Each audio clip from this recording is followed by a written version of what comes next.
Hi everyone, it's Raina. So this video is looking at the blue supermoon, which is occurring on August 30th at 8:35 p.m. Central Standard Time. So I guess if you live in Europe and other places overseas, meaning besides the United States, it will likely be on the 31st that you experience this. And this is kind of something that I'm doing on the spur of the moment because I'm outside, so please excuse any outer noises that you hear. I just paused it. Somebody needs a new muffler, apparently, but also there are a lot of birds chirping and things like that, which is fine, but anyway, so a lot of people are making a big deal about this because not only is this a blue moon, which means that it's the second full moon in a month, and the first one was actually on the 1st of August, and it was at 9 degrees of Aquarius, so it wasn't in the same sign as this Pisces full moon, but it was in the same month. But it's also a supermoon, which means that I think it's 20% bigger than a typical moon, and so it's supposed to exert greater influence over us. But what I'm really interested in is the fact that it's the second full moon in a month, because it's like a bookend, or bookends. You know, you have the 1st of the month, the 30th of the month, and it kind of like indicates these endings or these the culmination of things. And so another thing to keep in mind here is that we have a Mercury retrograde occurring during the time of this full moon. So things are getting reviewed, and you can actually be in a deeper state of contemplation because you're going within in terms of those thoughts that you're having. Great time for meditation. Let's see where Mercury actually is, because I'm trying to see if there's an opposition between the moon and Mercury, but it's too far apart to actually be that way. I want to just, before I get into that actual full moon, I want to just give an energy update, if you want to call it that, talking about some of the things that are going on, because I don't know about you, but there has been this incredible influx of false information that has just flooded the internet, because I don't watch television, so I don't know about that. But I mean, whether it be videos that are altered or, you know, just things that people are saying that are probably false, and even this AI situation, artificial intelligence, all of a sudden it was like just as if somebody gave the orders to unleash these things. All of a sudden I just see artificial intelligence everywhere. And you know, artificial intelligence has been going on for many years, you know, just being in voicemail hell. Anyone can see that they're talking to robots for many years now and other things. But there's a reason for this, to deceive people and to make them question what they're seeing, so they're never quite sure if it is true or false. And I've just had so many examples of that in just, I mean, the last week or two, you know. So it definitely seems like it's coordinated, that it's not just random. So looking at the ephemeris and looking at what we're dealing with, I'm recording this on the 22nd of August, so the day that Mercury does go retrograde. No, I take that back. Actually, Mercury's going retrograde on the 23rd. Okay. Well, that's interesting. I did not know that. I thought it was going retrograde today. So we have Uranus going retrograde a couple of days before the full moon. That should be very interesting because it's in Taurus, which can deal with our financial system. So we shall see what occurs with that. But even, Uranus can be technology. So any kind of, like something that goes haywire with the technology that also is used as an excuse to stop ATMs from, being able to work. Or I was thinking also of, using your debit card or something like that. So we'll see what occurs, if there's anything specific to that occurs. By the way, this Mercury retrograde that is happening on the 23rd, the same day as the sun goes into the sign of Virgo, is bringing up something connected to the new moon in Virgo on September 14th, because when I was doing those astrological reports for September for all the signs, one of the things I noticed is that the degree that Mercury goes retrograde, 21 Virgo, is the same degree as Mercury goes, as the new moon in Virgo in September 14th. So it seems to me that something that occurs around the 23rd at that time when Mercury goes retrograde has some connection to the resolution. That it might be some kind of resolution of sorts when we have the new moon in Virgo in the middle of September. I hope I didn't confuse things too much. So let's look at that full moon in Pisces. Now remember that Pisces is the last sign, so this idea of resolution is even more enhanced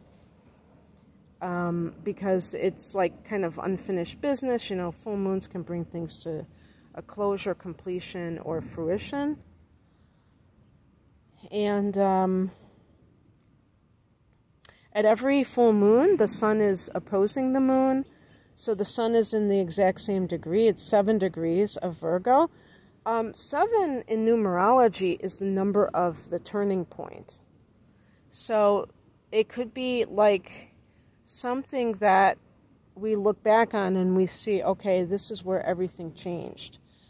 I do believe that 7 is connected to Pisces, but I'm not like 100% on that. In terms of when I think of the number 7 in numerology, it's the number of introspection. So I think of, the 12th house and Pisces and Neptune and all that good stuff. But it's also the number of science. Now, I would say science that is connected to spirituality, not just this blind science that is just completely attached to gross matter. So actually, Aquarius I associate with that scientific mind. So who knows? But anyway,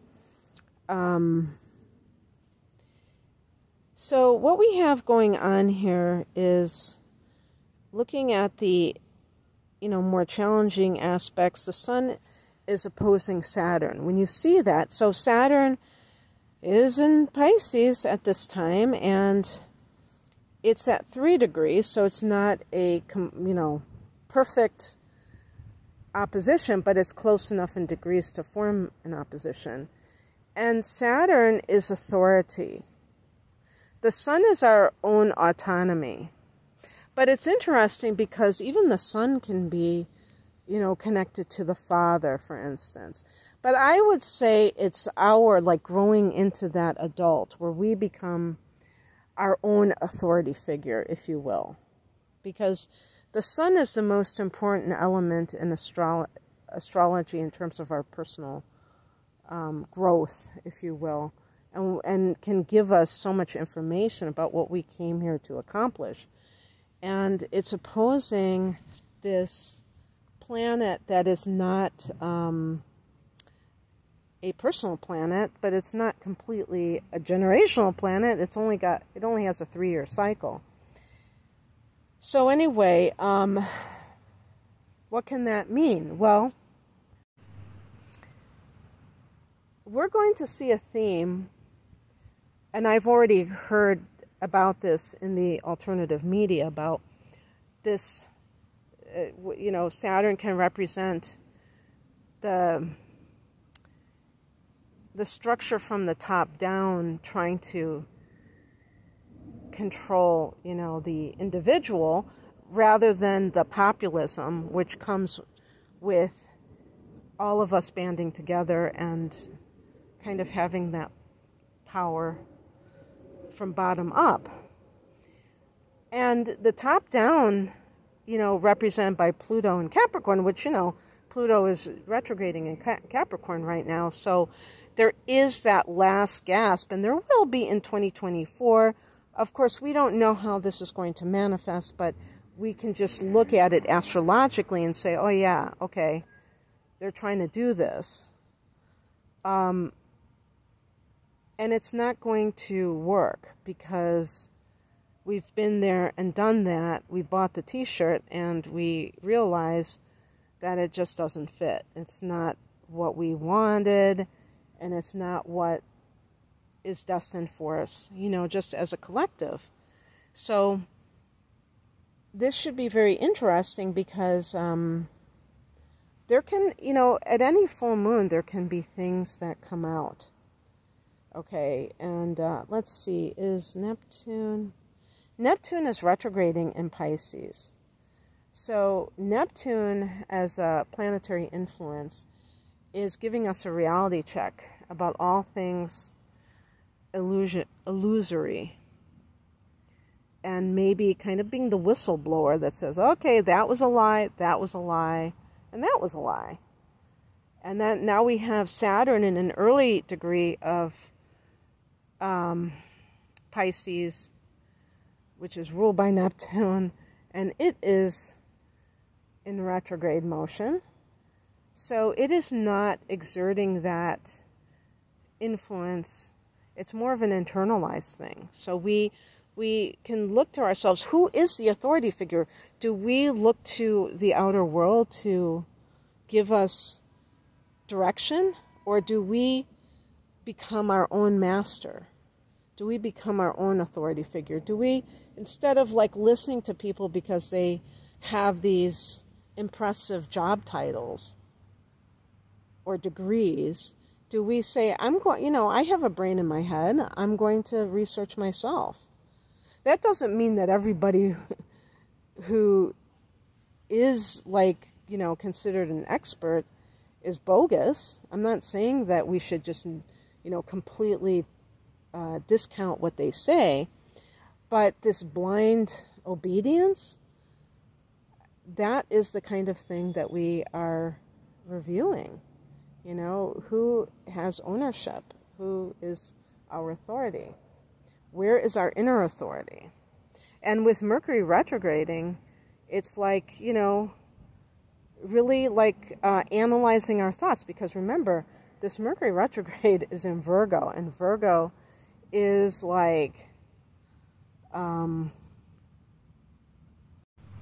really into that kind of analysis of every single detail. And because Virgo is an earth sign, it wants practical, grounded results. It's not interested in pie in the sky. Because, you know, Neptune, there's a lot of that Pisces energy. This moon, this super moon is Pisces. We got Neptune in Pisces. We have Saturn in Pisces.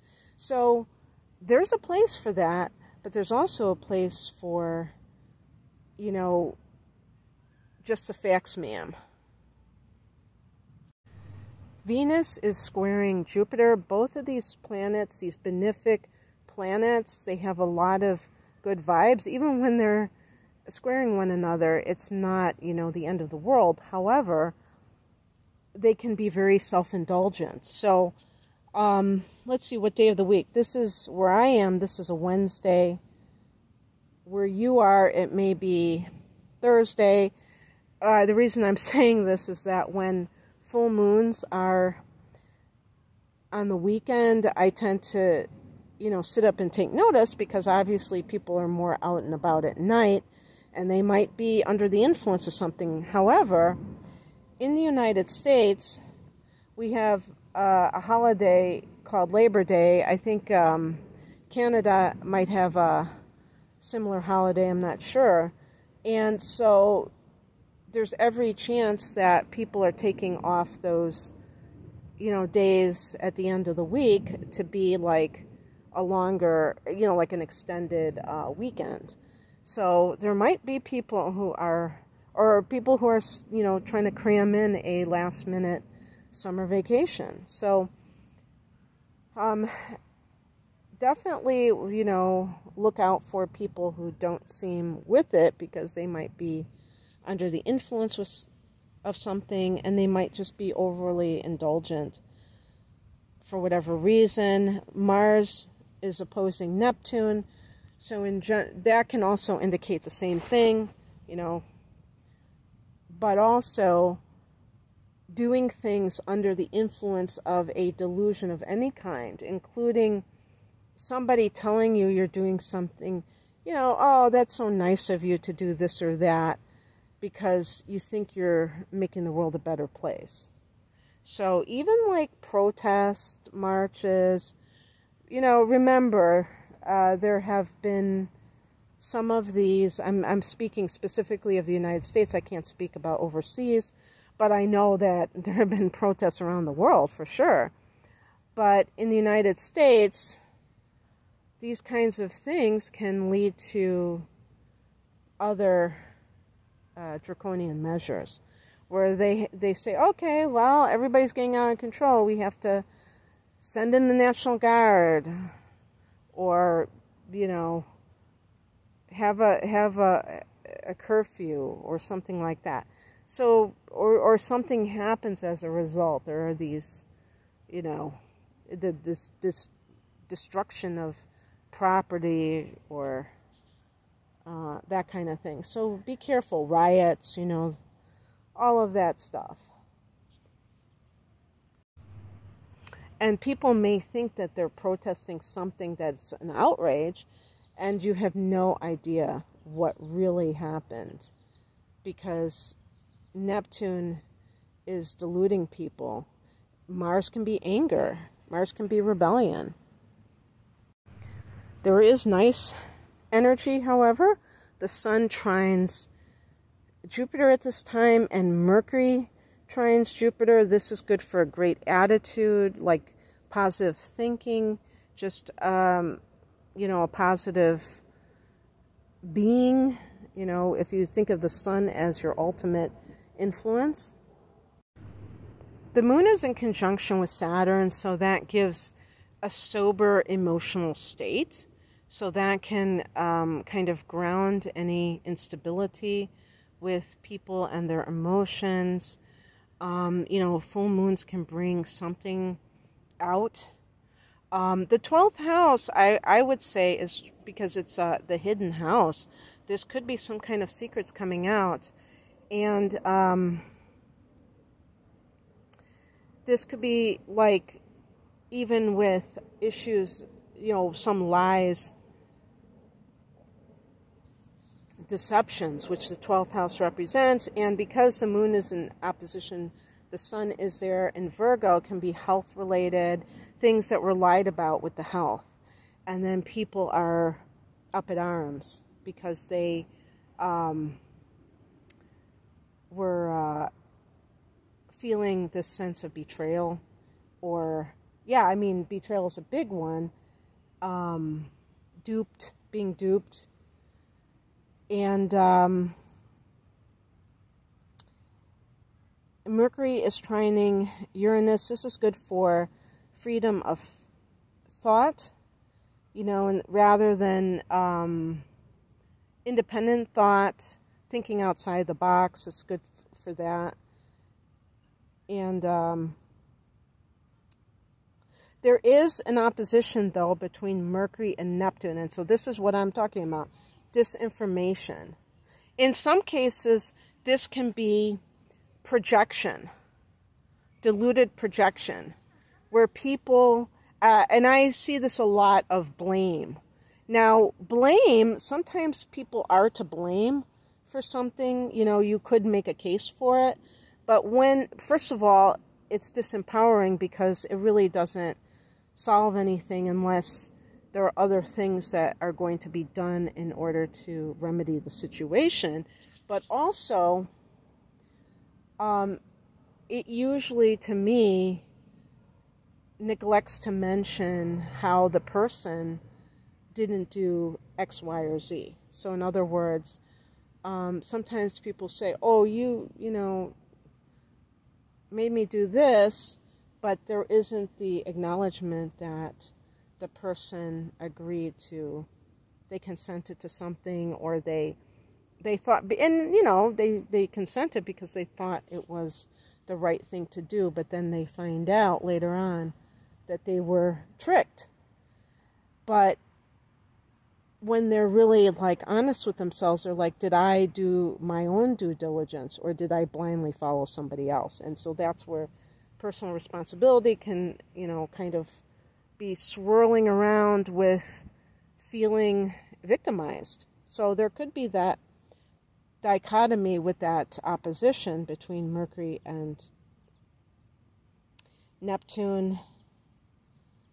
Trines from Mercury to Pluto and Mars to Pluto. So self-empowerment, acting with a sense of self-empowerment, as well as, Pluto can be healing and, as well as being empowered. So realizing that our thoughts can empower us, that we can make that choice, whether we feel like victims or like victors. Venus is in Leo and Mars is in Libra. Those are two romantic signs. So this can be a very romantic time for some people because of the Pisces energy is very, and creative, definitely a great time for creativity. But I do think it'll be very emotional. And I wouldn't be surprised if it is somewhat volatile, because of the fact that there is this, the Mars situation I'm talking about specifically with Mars opposing Neptune. People can feel that sense of wanting to do something, but they may be, barking up the wrong tree. So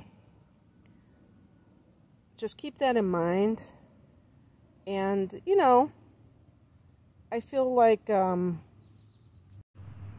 people who meditate in general at full moons, I think, are on the right track. But in addition to that, because this is a Pisces one, Pisces is so psychic and water, and then it's like a supermoon, and then it's like a blue moon, and it has that sense of being rare, that this might be some kind of situation where we look back and we say, wow, that was quite an experience. So we'll see what happens. But anyway, thank you for listening. If you would like a private reading, the link is below. Take care. Bye.